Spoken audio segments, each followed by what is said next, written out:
ब्रह्मानंदं परमसुखदं केवलं ज्ञानमूर्तिं द्वन्द्वातीतं गगनसदृशं तत्त्वमस्यादिलक्ष्यम् एकं नित्यं विमलमचलं सर्वधी साक्षिभूतं भावातीतं त्रिगुणरहितं सद्गुरुं प्रणमामि। पुंडलीकवरदा हरि विठ्ठल श्री ज्ञानदेव तुकाराम पंढरीनाथ भगवान की जय।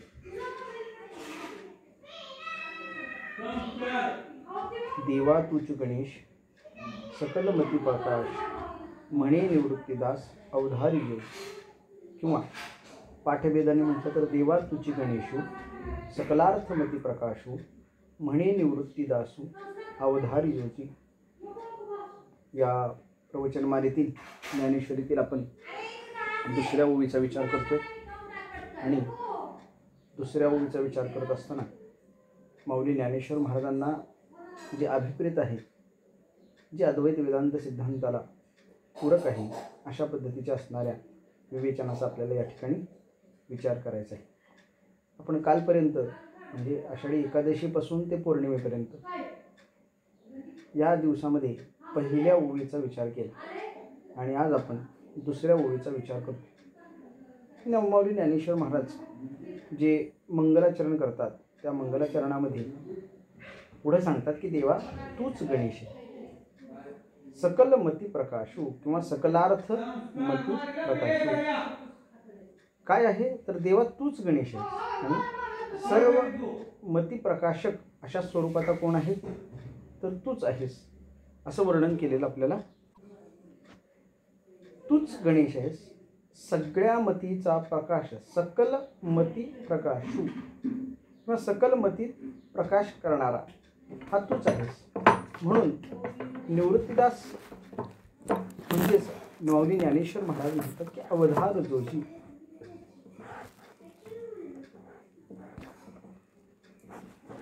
आता माऊली ज्ञानेश्वर महाराजांनी या ठिकाणी ब्रह्मालाच गणेशाची उपमा दिलेली आपल्याला पाहायला सापडते।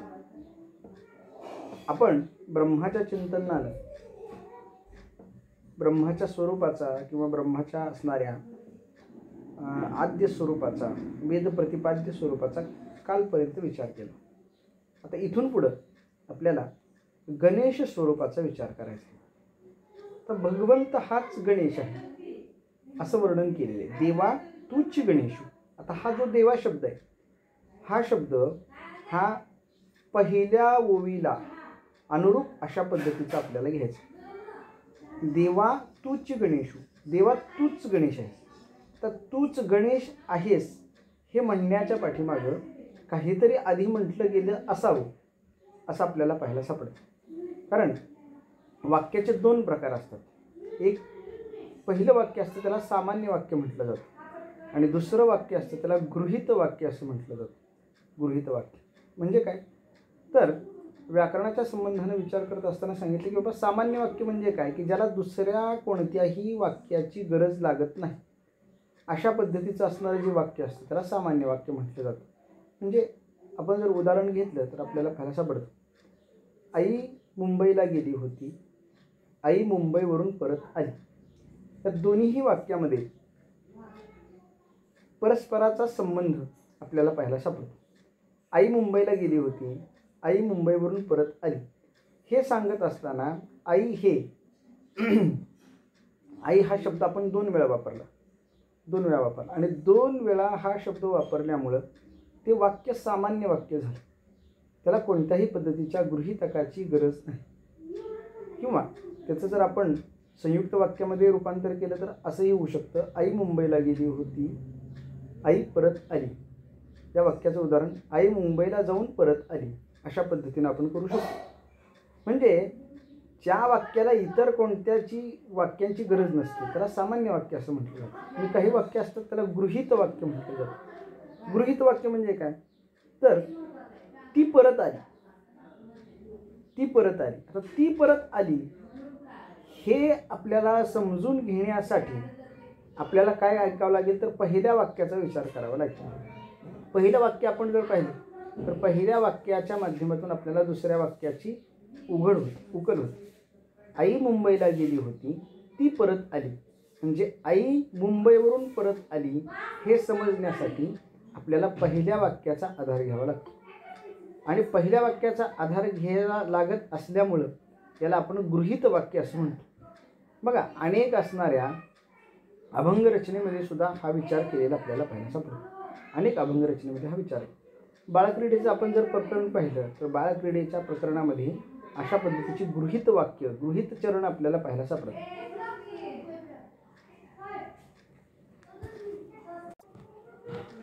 अशी गृहीत वाक्य आपल्याला चरण आपल्याला पाहायला सापडतात. त्याचा विचार करत असताना काय सांगितलं बघा, बाळक्रीडेतला पहिल्या अभंगाचा आपण विचार करू. बाळक्रीडेमध्ये शेवटचा जो शब्द आहे तो शब्दाची पुन्हा दुसऱ्या चरणाच्या पहिल्या सुरुवातीला पुनरावृत्ती झालेली पाहायला सापडते. बघा, देवाधिदेवा जगत्त्रय जीवा परियेशी केशवा विनंती माझी. आता ही माझी शब्द आहे. हा माझी शब्द हा दुसऱ्या चरणाच्या प्रारंभाला आपल्याला पाहायला सापडतो. माझी वाणी तुझे वर्णी गुणगाम ऐसे प्रेम देई काही कळा. आता कळा शब्द आहे तो पुढं कळा तुझं पाशी, म्हणजे पहिल्या चरणाच्या वाक्याचा शेवटचा शब्द हा दुसऱ्या चरणाच्या सुरुवातीला आलेला पाहायला सापडतो. किंवा आपण हरिपाठ जो म्हणतो त्या हरिपाठामध्ये नित्याचा एक अभंग आहे बघा. त्या अभंगामध्ये नाथ महाराजांचं सुद्धा तशाच पद्धतीचा अभंग असलेला आपल्याला पाहायला सापडतो. नाथ महाराज सांगतात, कृष्ण कथा गंगा सावळे उदक मणाबुडी देख ओल्लावसी. तर ओल्लावसी हे आहे शब्द तो पुढे तिसऱ्या चरणामध्ये आपल्याला पाहायला सापडतो. ओल्लावळे मन इंद्रिया टवटवी गोपीराज जीवी शिरावला साठविला. साठविला जीवी जाण्याची खुणा परी होय करुणा सर्वाभूती. सर्वाभूती रामदृष्टीची देखणे नाही तुझे पण आडवस्ती. आडवस्ती नाही एका जनार्दनी श्रीरंगा वाचुनी आणून. या प्रत्येक जर आपल्याला विचार केला तर प्रत्येकामध्ये गृहीत धरल्याचा भाव आपल्याला पाहायला सापडतो. म्हणजे काय तर गृहीत धरलेला आहे, गृहीत धरल्याचा भाव आपल्याला पाहायला सापडतो. ही गृहीत आहे. सामान्य वाक्य आणि गृहीत वाक्य या ठिकाणी गृहीत चरण की बाबा पहिल्याचा शेवट आहे तो दुसऱ्याचा प्रारंभ असलेला आपल्याला पाहायला सापडतो. तशाच पद्धतीनं या देवा तूची गणेशू याच्या म्हणण्यामध्ये एक गृहीत धरलेलं आपल्याला पाहायला सापडतं. कोण देव? तूच गणेशू, तूच गणेश आहेस. हा देव कोणता? तर याचं वर्णन करताना आपल्याला पहिल्या ओवीचा आधार घ्यावा लागतो. त्याच्यामध्ये आपण वर्णन करताना म्हणतो की बाबा कोण देव आहे? तर जे जे ब्रह्माच्या ठिकाणी लक्षणं आपण लावलेली आहेत ती सगळी लक्षणं ही या ठिकाणी आपल्याला कोणाच्या ठिकाणी लावता येतात? तर देवा तूच गणेशू त्या गणेशाच्या ठिकाणी आपल्याला लावता येतात. आता माऊली ज्ञानेश्वर महाराजांनी जो वर्णन केलेला गणेश आहे तो शब्द कलाकृतींनी युक्त अशा पद्धतीचा आहे किंवा षडशास्त्र यांनी युक्त अशा पद्धतीचा आहे. म्हणजे आस्तिक असतील नास्तिक असतील सगळ्या असणाऱ्या शास्त्रांनी युक्त अशा पद्धतीचा गणेश आहे. त्याचा विचार आपण पुढे करणार आहोत. पण आत्ता आपल्याला देवा तूच गणेशू याचा विचार करायचा आहे. सांगितलं की देवा तूच गणेश आहेस. आता तू गणेश आहेस याच्या म्हणण्या पाठीमागं गणेश हाच ब्रह्मस्वरूपी आहे असं आपल्याला पहिल्यांदा सांगावं लागतं. आता अक्षर ब्रह्माच्या माध्यमातून जे शिल्प माऊली ज्ञानेश्वर महाराज साकार करतात तो ब्रह्म गणेश स्वरूप आहे किंवा ते गणेश स्वरूपता ब्रह्माच्या ठिकाणी आपल्याला पाहायला सापडते. याच्यामधला अभेद आपल्याला आज पाहायचा आहे. वास्तविक पाहता आपण जर विचार केला तर गणेश हा म्हणजे आपण ज्या पद्धतीनं पौराणिक कथा आहेत त्या पौराणिक कथेचा जर आपण विचार केला तर गणेश कोण आहे? तर गणेश ही एक बुद्धीची देवता आहे आणि गणेश हा भगवान शिवशंकराचा आणि पार्वती मातेचा पुत्र आहे. त्याचं वाहन उंदीर आहे. तो चतुर्भुज आहे. त्याला अनेक नावं आहेत. अशा पद्धतीनं आपण त्याचं वर्णन करू शकतो. तो काय करतो? तर विघ्न घालवण्याचं काम करतो. म्हणून त्याला विघ्न हरता असं म्हटलं जातं. विघ्नम हरती इति. जो विघ्न म्हणजे संकट हरण करतो अशा स्वरूपाचा असणारा. माऊली ज्ञानेश्वर महाराजांनी या ओवीच्या माध्यमातून दोन गोष्टी साधलेल्या आपल्याला पाहायला सापडतात. एक पहिली गोष्ट म्हणजे ब्रह्माचेच सर्व अंश आहेत. सगळे देव हे त्या एका निर्गुण निराकार भगवंतापासून अवतारलेले आलेले आहेत ही एक कल्पना दिलेली आपल्याला पाहायला सापडते. आणि दुसरी गोष्ट म्हणजे गणपती म्हणजेच अ उ म या तिघांचा एकत्रीकरण आहे असंही या ठिकाणी सांगितलेलं आपल्याला पाहायला सापडतं. अधिष्ठाती देवता कोणतीही असू द्या, त्याच्यामध्ये असणारं अंतर्भूत चैतन्य हे सर्वांच्या ठिकाणी स्थिर आहे. ज्या पद्धतीनं शंकर तत्व आहे, शिवतत्व आहे, हरितत्व आहे, ब्रह्मतत्व आहे, हे सगळ्यांच्या ठिकाणी समान असलेलं आहे, त्याच पद्धतीने गणेशाच्या ठिकाणी सुद्धा तसंच ते स्थिर आहे हे दाखवून देण्याचा प्रयत्न माऊली ज्ञानेश्वर महाराजांनी केला. ही पहिली गोष्ट. आणि दुसरी गोष्ट अशी, लौकिकाने जरी आपल्याला देवतेमध्ये विभिन्नता पाहायला सापडत असली तरीसुद्धा जर स्वरूपतेचा विचार केला तर स्वरूपानं सगळे देव एक तत्वाला अंतर्भूत झालेले आहेत, त्या एका ब्रह्मापासून निर्माण झालेले आहेत, असं माऊली ज्ञानेश्वर महाराजांनी दाखवून दिलेलं पाहायला सापडतं. दुसरी गोष्ट अशी सर्वात महत्त्वाची की असा सिद्धांत आहे की कोणत्याही कार्याची सुरुवात करत असताना गणेशाची प्रार्थना केली जाते. बघा तुम्ही, आपण सुरुवात करताना काय केलं जातं? गणपती पूजन केलं जातं. कोणत्याही गोष्टीची सुरुवात असू द्या, गृहप्रवेश असू द्या किंवा आणखी कोणतीही असू द्या, प्रत्येक ठिकाणी काय केलं जातं तर गणपती पूजन आधी केलं जातं आणि मगच पुढं सुरुवात होते. आपल्या सप्ताहाच्या प्रारंभाला गणेशाचे पूजन केले जातं, त्यानंतर कलशाचं पूजन केलं जातं, मग विणा, टाळ, पखवाज याचं पूजन केलं जातं आणि मग आपण काय करतो तर कार्यक्रमाला सुरुवात करतो. म्हणजे गणेशाचं पूजन करणं ही एक पूर्वंपार चालत आलेली परंपरा आपल्याला पाहायला सापडते. आणि त्या परंपरेचा मान सुद्धा कोणी ठेवलेला आहे? माऊली ज्ञानेश्वर महाराजांनी ठेवलेला आपल्याला पाहायला सापडतो. संत महात्म्यांनी सगळ्या पद्धतीच्या शास्त्रांचा अवलंब करून योग्य आणि सम्यक मार्ग आपल्याला दाखवलेला आहे आणि त्या मार्गाचा विचार करता त्या मार्गाचा अवलंब केल्यानंतर निश्चित पद्धतीने आपल्याला भगवंताची प्राप्ती होते असं आपल्याला पाहायला सापडतं. म्हणून माऊली ज्ञानेश्वर महाराजांनी गणेशाचं स्मरण करून दोन गोष्टी आपल्यासमोर ठेवल्या. एक की मी जरी देवाचा अंश असलो, मी जरी विष्णूचा अवतार असलो तरीसुद्धा मी कोणत्याही शास्त्राच्या विरुद्ध किंवा शास्त्राला अनुसरून अशा पद्धतीचंच वर्तन करणार आहे, शास्त्रविरुद्ध वर्तन करणार नाही, हे माऊली ज्ञानेश्वर महाराजांनी दाखवून दिलं. आणि दुसरं महत्त्वाची गोष्ट सांगितली ती म्हणजे अशी की जरी समजा आपण इतर देवतांचा विचार करत असलो, म्हणजेच ज्या स्वरूपाच्या माध्यमातून आपल्यासमोर वेगवेगळ्या पद्धतीचे देव जरी आपल्यासमोर येत असले तरीसुद्धा त्याच्यामध्ये कोणत्याही पद्धतीचा तारतम्यतेचा भाव नाही, हे माऊली ज्ञानेश्वर महाराजांनी या माध्यमातून सिद्ध केलेलं आपल्याला पाहायला सापडतं.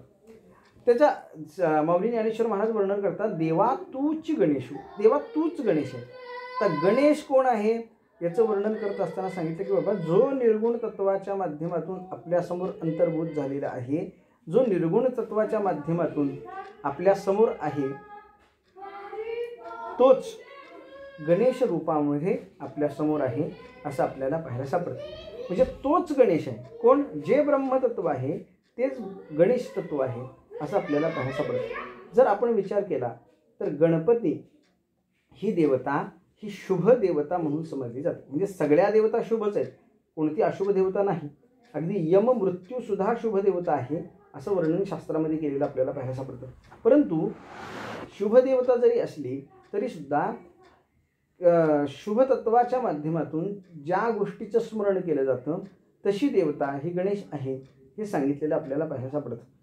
तो काय करतो तर जगामध्ये आपण राहावं कसं, वागावं कसं याचा उपदेश करणारी देवता म्हणजे गणेश देवता असलेली आपल्याला पाहायला सापडते.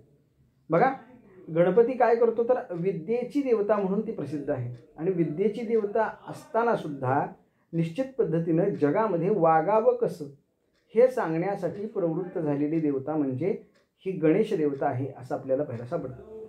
याचं वर्णन करताना गणपती अथर्वशीर्षामध्ये वर्णन केले. बघा, गणपती अथर्वशीर्षामध्ये वर्णन करत असताना सांगितलं, भद्रम कर्णेभिः शृणुयाम देवाः भद्रम पश्येमात्रभिर्यजत्राः. त्याचं वर्णन करताना सांगितलं, भद्रम कर्णेभिः शृणुयाम. काय करा तुम्ही? तुमच्या कानाला भद्र चांगलं भद्रम कर्णेभिः शृणुयाम. काय सांगितलं? शृणुयाम भद्रम कर्णेभिः. ऐकताना कसं ऐकावं, भद्र चांगलं ऐकावं. पश्ये मात्र भिर्य जत्रा. हा, पाहताना सुद्धा कसं पाहावं, तर चांगलं पाहावं. आपण ऐकण्याचा किंवा पाहण्याचा विचार केला तर गणपती अशी देवता आहे की जी देवता आपल्याला जगामध्ये वागायचं कसं हे शिकवतो. त्याचा उल्लेख करत असताना सांगितलं, शृणुयाम भद्रम करणेभिः पश्येमाक्ष अक्ष पक्षेत. डोळ्यांनी पहा. काय पहा? भद्र, चांगलंच पहा. म्हणजे चांगलं पाहणारा लावणारी, चांगलं ऐकायला लावणारी, चांगलं बोलायला लावणारी अशी जर कोणती देवता असेल तर ती देवता गणपती देवता आहे, जी आपल्याला वर्तनाच्या माध्यमातून उपदेश करते असं आपल्याला पाहायला सापडतं. ज्या गोष्टीच्या माध्यमातून आपल्याला, जी गोष्ट आपल्याला उत्तम मार्ग दाखवते ती ब्रह्मस्वरूपाची गोष्ट आहे असं आपल्याला पाहायला सापडतं. बघा, उपनिषदामध्ये एका ठिकाणी असं वर्णन केले, श्रुती तद एव सत्यम हितम जानाती. वेद म्हणजे काय, श्रुती म्हणजे काय, तर त्याचं वर्णन करताना सांगितलं की बाबा जे सत्य जाणते, जे हिताचं जाणते त्यालाच श्रुती म्हणा असं वर्णन केलेलं पाहायला सापडतं. जे तुम्हाला हिताचा उपदेश करते, सत्य काय आहे त्या परमसत्याच्या दिशेनं तुमची वाटचाल करायला लावते, अशा पद्धतीचे जे तत्व आहे ते तत्व म्हणजे ब्रह्मतत्व आहे असं वर्णन केलेलं आपल्याला पाहायला सापडतं. आणि त्याचा विचार करता निश्चित पद्धतीने देवत्व अवच्छेदकानं गणपती जी देवता आपल्या समोर निर्माण झालेली आहे ती देवता आपल्याला काय सांगते, तर चांगलं पहा, चांगलं ऐका. आणि या पद्धतीने जी आपल्याला उपदेश करते ती देवता म्हणजे निश्चित ब्रह्माचाच अंश आहे किंवा ब्रह्मच आहे असं आपल्याला म्हणावं लागतं. तर ब्रह्माचा अंश किंवा ब्रह्म असं दोन का म्हटलं, तर अंशात्मक देवता अशा पद्धतीच्या देवता आपल्याला काही पाहायला सापडतात आणि काही स्वरूप देवता आपल्याला पाहायला सापडतात.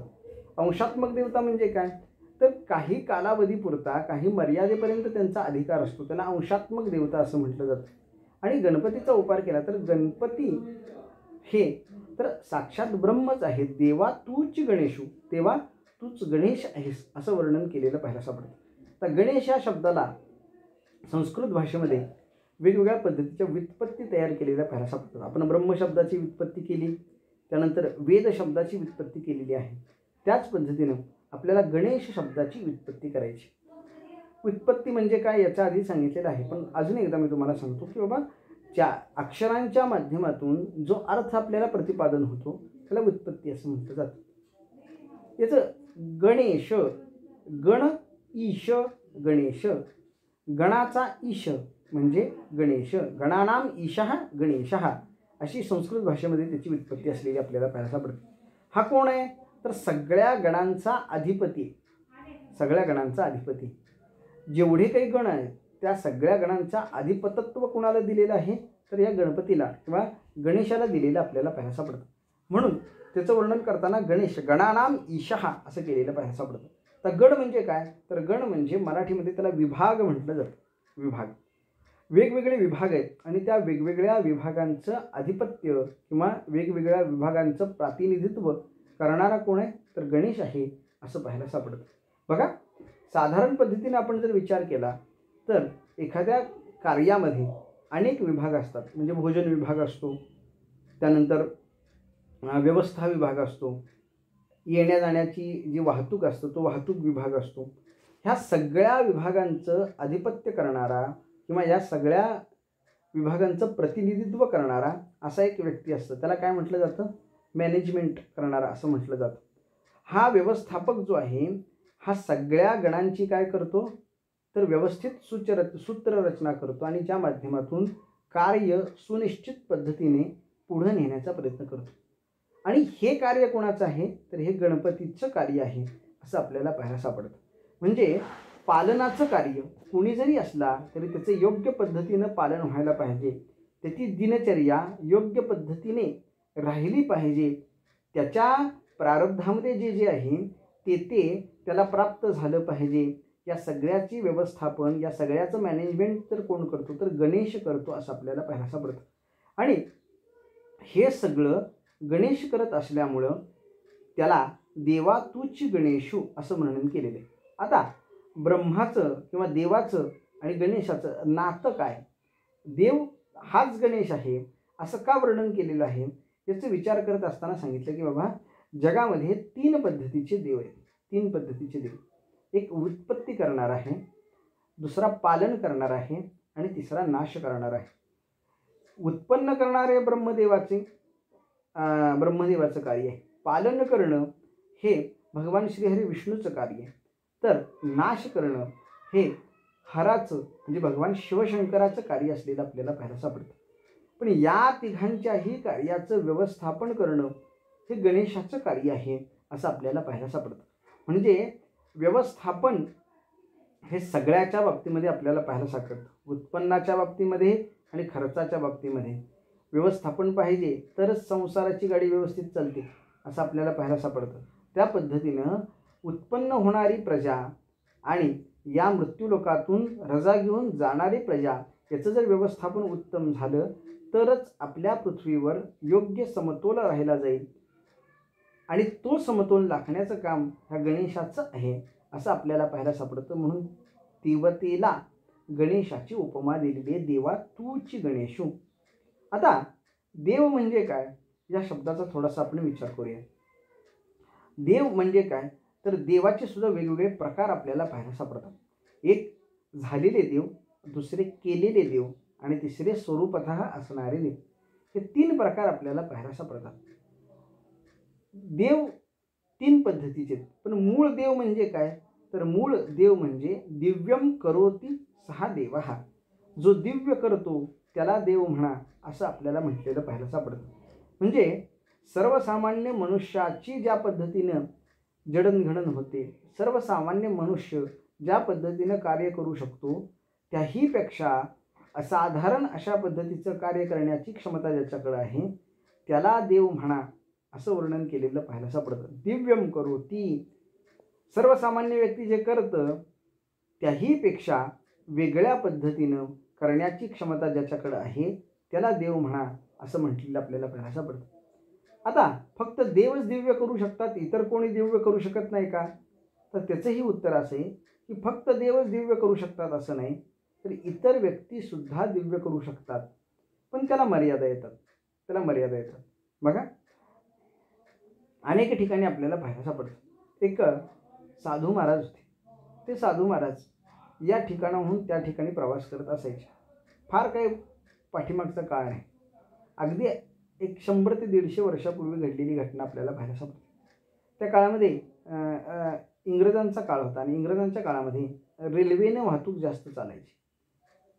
दिव्यम करोती सहा देवः याच्या संबंधानं आपण हे उदाहरण पाहतोय. फक्त देवच दिव्य करू शकतात का, इतर कोणी दिव्य करू शकत नाही या संबंधानं आपण विचार करू. एक साधू महाराज पंढरपूरला यायला निघाले होते.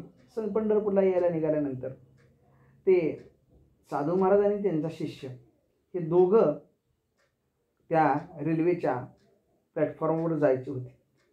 रेल्वेच्या प्लॅटफॉर्मवर ते जाण्याआधी 2 मिनिटं काय झाली तर रेल्वे तिथून निघालेली होती. साधू महाराजांचं वय झाल्यामुळे त्यांना पळत जाऊन ती रेल्वे पकडणं काही शक्य नव्हतं आणि साधू महाराज जात नसल्यामुळं, त्यांना जाता येत नसल्यामुळं त्यांचे शिष्य, त्यांचे अनुयायी सुद्धा त्याच ठिकाणी थांबले. पण त्यातला एक सिद्ध अशा पद्धतीचा शिष्य होता. त्या सिद्ध असणाऱ्या शिष्याने काय केलं तर हातामध्ये अभिमंत्रित करून पाणी घेतलं आणि ते पाणी जमिनीवर सोडलं. जमिनीवर पाणी सोडण्याचा अवकाश गाडी जी चालली होती ती त्याच ठिकाणी थांबली. त्याच ठिकाणी थांबल्याबरोबर काहीतरी त्याच्यामध्ये घोटाळा झाला आणि ती गाडी थांबली. गाडी थांबल्याबरोबर आपल्या सगळ्या शिष्यांनी गुरूंना सांगितलं थांबली गाडी, चला म्हणली. गाडी थांबलेली असताना ते गेले, त्या गाडीमध्ये बसले. बसल्यानंतर सगळे व्यवस्थित बसल्यानंतर गाडी सुरू झाली. तर गाडी सुरू झाल्यानंतर गाडी काही काळ पुढे गेली. पण ज्या असणाऱ्या शिष्याने हे दिव्य केलं होतं त्याच्या मनामध्ये एक प्रश्न निर्माण झाला की मी एवढा कर्तृत्व करून सुद्धा साधू महाराजांनी किंवा आपल्या गुरु महाराजांनी आपल्याला काहीच बोलले नाहीत. चांगलं केलं, उत्तम केलं, तुझ्यामुळे मला गाडी सापडली, अन्यथा गाडी निघून गेली असते. अशा पद्धतीची कोणतीही भाषा वापरली नाही आणि अशा पद्धतीची कोणतीही भाषा न वापरल्यामुळं त्या शिष्याला थोडंसं दुःख वाटायला सुरुवात झाली. शिष्य विचार करू लागला, आम्ही इथं आलो त्यावेळेस गाडी निघाली होती, मी माझ्या सामर्थ्याच्या माध्यमातून गाडी थांबवली, दिव्य केलं. एवढं दिव्य केल्यानंतर सुद्धा मला माझ्या गुरूंकडून कोणत्याही पद्धतीची शाबासकी मिळालेली नाही. त्याला दुःख वाटू लागले. आता दुःख वाटू लागल्यानंतर त्याने विचार केला की काय करावं की ज्या माध्यमातून आपल्या गुरुला कळेल की आपण ते दिव्य केले ते. मग त्याने इतर शिष्यांशी बोलायला सुरुवात केली. इतर जणांना तो सांगू लागला, आपण आलो त्यावेळेस काय झालं होतं, म्हणजे आपण आलो त्यावेळेस गाडी चालली होती, मग गाडी थांबली कशी. तर गाडी थांबली कशी असं म्हटल्याबरोबर बाकीच्या शिष्यांना हे काही ज्ञात नव्हतं. ते म्हणले काय, म्हणले काहीतरी त्याला अडचण निर्माण झाली असेल किंवा काहीतरी राहिलं असेल त्यामुळे गाडी थांबली. त्याने म्हणजे नाही, त्याच्यामुळे गाडी थांबली नाही. म्हणले मग, अरे मी अभिमंत्रित केलेलं जल प्लॅटफॉर्मवर सोडलं, खाली सोडलं धर्तीवर, आणि असा संकल्प केला मनामध्ये की ही गाडी थांबली पाहिजे, आणि त्याचा परिणाम स्वरूप ही गाडी थांबली. मग असं म्हटल्यानंतर सर्व शिष्यांना आनंद झाला. सगळे शिष्य म्हणाले, हो का, छान छान, आज तुझ्यामुळं आपल्याला गाडी सापडली, नाही तर गाडी सापडली नसती, विनाकारण एक दिवस मुक्काम आपला त्या ठिकाणी झाला असता. हे सगळं कौतुक करायला लागल्यानंतर गुरूंनी त्याच्याकडे लक्षसुद्धा दिलं नाही. गुरूंनी पाहिलं सुद्धा नाही त्याच्याकडे.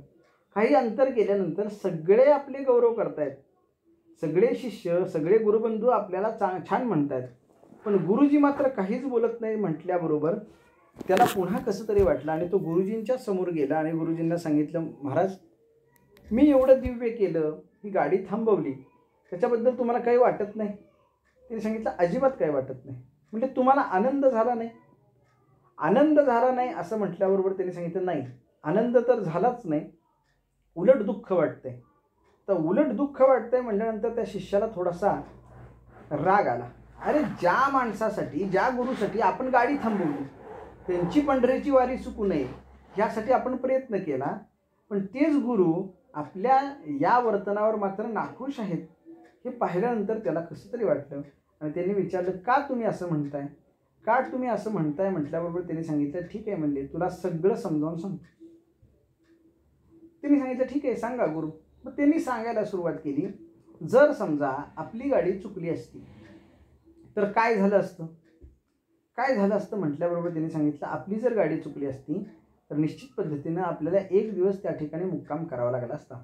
कारण एकच दिवसाला गाडी आहे, आजची गाडी गेली, उद्याच्या गाडीची वाट बघायला आपल्याला लागलं असतं. एक दिवस आपला त्या रेल्वे स्टेशनवर गेला असता. म्हणतो ठीक आहे, बरोबर आहे. म्हणतो एक दिवस आपला त्या रेल्वे स्टेशनवर गेला असता, हे तुझं म्हणणं अत्यंत बरोबर आहे. पण मला सांग, त्या एक दिवसासाठी बघा बरं का, तो एक दिवस मुक्काम करायला लागू नये यासाठी तू काय केलंस, तू काय केलं. म्हटल्याबरोबर त्यांनी सांगितलं, मी अभिमंत्रित केलेलं जल घेतलं आणि ते धरणीवर सोडलं. म्हणजे तुझ्या अभिमंत्रित केलेल्या जलाच्या माध्यमातून ती गाडी थांबली, बरोबर आहे. तू म्हणला, हा बरोबर आहे. मग हे अभिमंत्रित केलेलं जल जर एखाद्या सामान्य व्यक्तीने जर सोडलं असतं, सामान्य व्यक्तीनं सोडलं असतं आणि म्हटलं असतं गाडी थांबू दे, तर गाडी थांबली असती का. हे म्हटल्याबरोबर तो सांगितलं, नाही थांबली नसती. गुरूंनी पुन्हा प्रश्न विचारला, सामान्य व्यक्तीने पाणी सोडलं असतं तर ती गाडी का थांबली नसती. असं म्हटल्याबरोबर त्याने सांगितलं, गुरु महाराज तुमच्या आशीर्वादानं मी दिवसेंदिवस वर्षेंवर्षे तपोन तप मी जी साधना करतो, त्या साधनेच्या माध्यमातून मला हे बल प्राप्त झाले की मी माझ्या मनातील कोणताही संकल्प पूर्ण करू शकतो. म्हणजे अगदी बरोबर, तुझं जे उत्तर आहे ते अगदी बरोबर आहे. गुरु सानिध्यातून, सत्संगाच्या माध्यमातून तुझ्याकडं एवढं सामर्थ्य निर्माण झालेलं आहे की तू कोणताही संकल्प सिद्धीला नेऊ शकतोस. आता ते सामर्थ्य निर्माण करण्यासाठी तुला एक दिवस पुरेसा आहे, बरोबर आहे ना. एका दिवसामध्ये तुला ते सामर्थ्य निर्माण होईल असं म्हटल्यावर त्याने सांगितलं, नाही गुरुजी, म्हटलं एका दिवसामध्ये हे सामर्थ्य निर्माण होत नाही, त्याला वर्षानुवर्षे लागतात. वर्षानुवर्षाची नित्याची साधना लागती की ज्या माध्यमातून अशा पद्धतीनं आपण एखादं दिव्य करू शकतो. म्हणजे अगदी बरोबर, तुझं उत्तर मला एकदम पटलेलं आहे. त्यांनी सांगितलं, शिष्याने जे सांगितलं त्याच्यावर गुरूंनी पुन्हा सांगितलं की हे लक्षात ठेव, आपला एक दिवस वाया जाऊ नये म्हणून तू वर्षानुवर्षाची असणारी साधना पणाला लावली आणि ती गाडी थांबवलीस.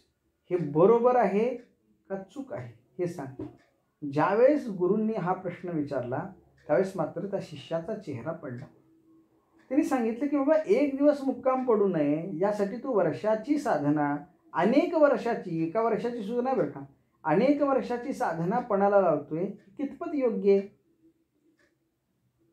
गुरु पुढं म्हणाले, तू जे करू शकतोस ते मी करू शकतो का नाही?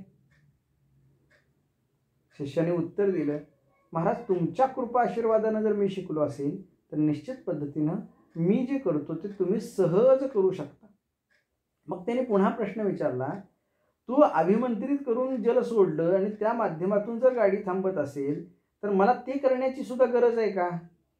शिष्याने सांगितलं, नाही, तुम्हाला ते करण्याची सुद्धा गरज नाही, तुम्ही नुसता हात केला असता तर गाडी थांबली असती. मग गुरूंनी पुन्हा सांगितलं, माझ्या नुसत्या हात करण्याने गाडी थांबते हे मला माहीत आहे, तरी सुद्धा मी गाडी थांबवली नाही. कारण गाडी थांबणं हे एवढं महत्त्वाचं नाही की जेवढे आध्यात्मिक ताकद, आध्यात्मिक शक्ती आपल्याकडं निर्माण होणं गरजेचं आहे. आज जर मी गाडी थांबवली, आज जर एखादा संकल्प केला तर तो संकल्प फलद्रूप होण्यासाठी माझी पारमार्थिक साधना लयाला जाणार आहे आणि ती साधना लयाला मला कोणत्याही कारणाच्या माध्यमातून घालवायची नाही. हा विचार श्री गुरु करतात आणि श्री गुरु सांगतात की मला अशा छोट्या छोट्या करण्यासाठी माझी पारमार्थिक साधना लयाला घालवायची नाही. दिव्य मीही करू शकतो, नाही असं नाही, पण मी दिव्य केलं किंवा तू दिव्य केलं तर निश्चित पद्धतीनं दिव्य केल्यानंतर आपली आध्यात्मिक साधना कमी होते, आणि ती साधना कमी करून दिव्य करण्याची कोणत्याही पद्धतीची गरज नाही असं ते सांगतात. म्हणजे आध्यात्मिक साधना कमी करून जर आपण दिव्य करत असू तर निश्चित पद्धतीनं ते दिव्य संतांना मान्य नाही. याचा अर्थ दिव्य करणारा प्रत्येक व्यक्ती देवच असतो असं म्हणता येत नाही. का म्हणता येत नाही? कारण दिव्य करणारा एखादा साधक सुद्धा असू शकतो की जो आपल्या असणाऱ्या साधनेच्या माध्यमातून एखादी गोष्ट साध्य करू शकतो. अजून एक त्याच्या संबंधानं दृष्टांत आपल्याला सांगता येईल. एकाने फार मोठ्या अशा पद्धतीचं घनघोर तप केल्यानंतर त्याला काही सिद्धी प्राप्त झाली आणि सिद्धी प्राप्त झाल्यानंतर त्याने विचार केला की या सिद्धीचा वापर होतोय का बघावं. आणि जात असताना एका पिंपळाच्या झाडाकडून जात असताना त्याच्या अंगावर काकविष्ठा पडली. काकविष्ठा त्याच्या अंगावर पडल्यानंतर त्याला राग आला आणि राग आल्यानंतर त्यांनी वर पाहिलं. तपश्चर्येचं तेज डोळ्यामध्ये होतं आणि त्या माध्यमातून ज्या कावळ्याची विष्ठा त्यांच्या अंगावर पडली होती तो कावळा जळून भस्म झाला. तर भस्म झाल्याबरोबर त्याला अहंकार निर्माण झाला आणि अहंकार निर्माण झाल्यानंतर तो एका गावामध्ये गेला आणि एका घरासमोर जाऊन त्यांनी भिक्षा मागितली. तर भिक्षा मागितल्यानंतर त्या स्त्रीला, त्या महिलेला यायला थोडासा उशीर झाला आणि उशीर झाल्यानंतर त्याला राग आला आणि राग आल्याबरोबर त्यांनी लाल डोळे करून त्या स्त्रीकडे पाहायला सुरुवात केली.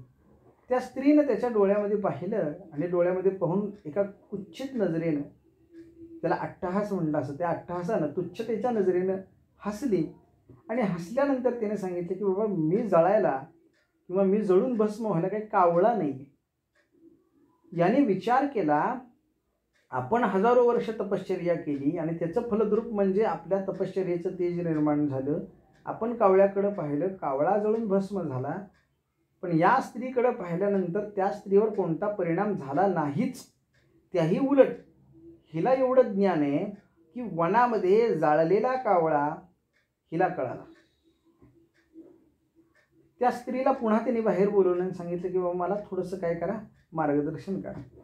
म्हणजे सिद्धतेच्या माध्यमातून दिव्यता करणाऱ्या अनेक व्यक्ती आपल्याला पाहायला सापडतात. अनेक व्यक्ती की जे सिद्धतेच्या माध्यमातून दिव्यता करतात. त्यांना सिद्ध म्हटलं जातं, पण त्यांना देव म्हटलं जातं का? देव म्हटलं जात नाही.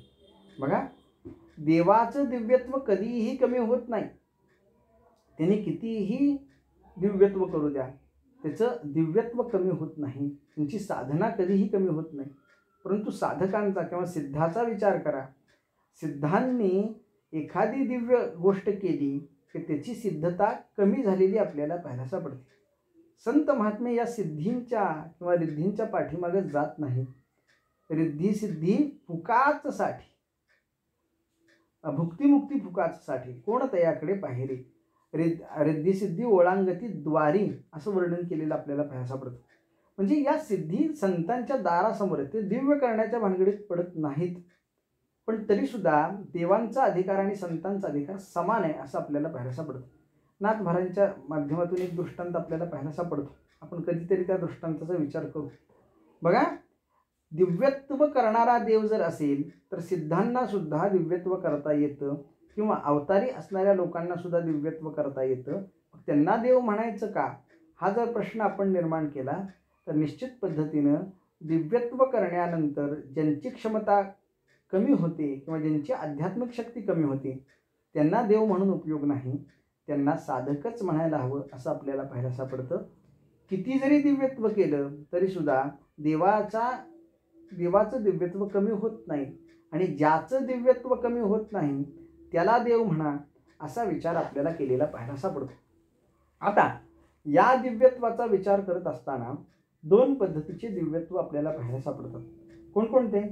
तर पहिलं जे दिव्यत्व आहे ते लोकहितासाठी केलेलं दिव्यत्व, आणि दुसरं जे दिव्यत्व आहे हे लोकांना हानी पोहोचवण्यासाठी केलेलं दिव्यत्व.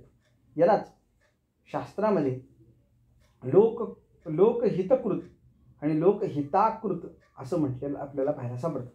लोकहितकृत म्हणजे लोकांच्या हितासाठी केलेलं दिव्यत्व, आणि लोकहिताकृत म्हणजे लोकांच्या हिताच्या विरुद्ध केलेलं अकृत्य, लोकांच्या हिताच्या दृष्टीनं अकृत्य म्हणजे वाईट कृत्य. अशा पद्धतीने लोकहितकृत आणि लोकहिताकृत अशा पद्धतीचे प्रकार आपल्याला पाहायला सापडतात. मग जे लोकहितकृत दिव्य करतात ते देव या सदरामध्ये मोडतात, किंवा साधक सिद्ध किंवा ऋषी मुनी या पंथामध्ये मोडतात. आणि जे लोकहिताकृत दिव्यत्व करतात ते मात्र देव किंवा साधक मुनी या स्वरूपामध्ये आपल्याला पाहायला सापडत नाहीत, ते इतर योनीतील. म्हणजे बघा, कुंभकर्णाला सुद्धा दिव्यत्व करता येत होतं. सामान्य माणूस जे करत होता ते कुंभकर्म करू शकत होताच, पण सामान्य माणूस जे करू शकत नव्हता तेही रावण, कुंभकर्ण, कंस, पुतना हे सगळे करू शकत होते. परंतु त्यांचं जे दिव्यत्व आहे ते लोकहिताकृत आहे, लोकहितकृत नाही असं आपल्याला पाहायला सापडतं. म्हणजे लोकहितासाठी जे केलेलं दिव्यत्व असतं ते सकारात्मक धरलं जातं, आणि लोकहिताच्या विरुद्ध केलेलं जे दिव्यत्व आहे ते नकारात्मक धरलं जातं असं आपल्याला पाहायला सापडतं. ज्यावेळेस साधक सिद्ध ऋषी जे असतात ते दिव्यत्व करतात त्यावेळेस त्यांच्यासमोर एक विशिष्ट अशा पद्धतीचं लक्ष असतं. हे आपल्याला करायचं आहे. आपण हे दिव्यत्व केलं की त्या दिव्यत्वाच्या माध्यमातून समाजाला, लोकांना हा परिणाम भोगावा लागणार आहे, हे चांगलं होणार आहे. अशा पद्धतीच्या माध्यमातून जे दिव्यत्व केलं जातं ते दिव्यत्व लोकहितकृत दिव्यत्व असतं. संत महात्म्यांनी सुद्धा कधी कधी दिव्यत्व दाखवले. माऊली ज्ञानेश्वर महाराजांनी स्वतःच्या पाठीवर मांडे वाजून घेतली. हे दिव्यत्व केलं कशासाठी?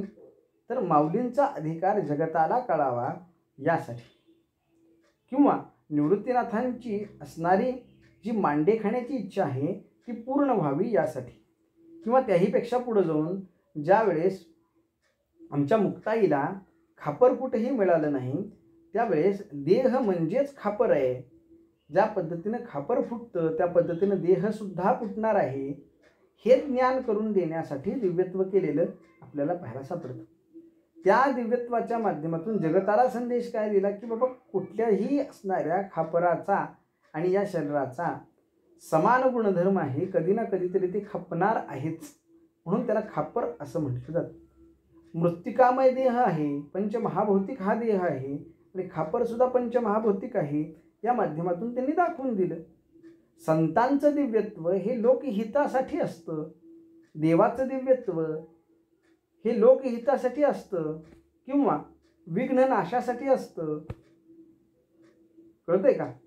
आणि इतरांचं जे दिव्यत्व आहे म्हणजे जे आपण लोकहिताकृत म्हटलं ते लोकहिताकृत दिव्यत्व मात्र लोकांच्या नाशासाठी, लोकांच्या अशांततेसाठी असलेलं पाहायला सापडतं. पण त्या सगळ्यांना देव म्हणायचं का? त्या सगळ्यांना देव म्हणायचं नाही, हे लक्षात घ्या. देव कोणाला म्हणायचं?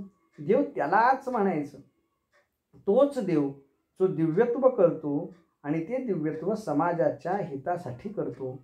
ते दिव्यत्व करत असताना त्याच्यामध्ये कोणतीही साधनांची क्षमता कमी होत नाही किंवा त्यांची आध्यात्मिक साधना कमी होत नाही. तोच देव, दुसरा कोणताही देव नाही असं आपल्याला पाहायला सापडतं. आणि या सगळ्या उपमा ह्या गणेशाच्या प्रती जशाच्या तशा जुळत असल्यामुळे देवा तूच गणेश सकल मती प्रकाश म्हणे निवृत्तीदास अवधार जोशी. आणि म्हणून माऊली ज्ञानेश्वर महाराज त्या ब्रह्माला, त्या वेद प्रतिपाद्य असणाऱ्या ब्रह्माला, जो आद्य स्वरूपाचा आहे ब्रह्म, त्याला देवा तूच गणेश अशा पद्धतीची उपमा देतात असं आपल्याला पाहायला सापडतं. अजून आपल्याला देव या शब्दाचा विचार करायचा आहे, पण हा विचार थोडासा आपण उद्या करूया. आज जरा प्रवचनाला उशीर झाला, कारण माऊली ज्ञानेश्वर महाराजांचे पालखीचं प्रस्थान इथं होतं आणि पालखीचं प्रस्थान होत असल्यामुळं थोडासा मला उशीर झाला.